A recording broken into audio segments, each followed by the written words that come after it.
Louisiana. The preceding signal was a test of the NOAA radio public warning system. During potentially dangerous weather situations, specially built receivers are automatically activated by the signal to warn of the impending hazard. Tests of the signal and your receiver's performance are normally conducted by the National Weather Service between 11 a.m. and noon every Wednesday.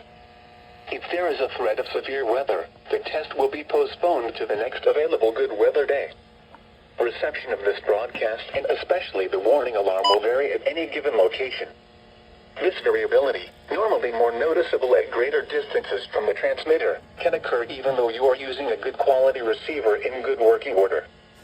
To provide the most consistent and dependable warning service possible, the warning alarm will be activated for hazardous watches and warnings for the following counties in Mississippi: George, Hancock, Harrison, Jackson, Pearl River, and Stone. The Gulfport NOAA weather radio system is equipped with an additional service called SAME. SAME is short for Specific Area Message Encoder, which activates special receivers in only the county desired.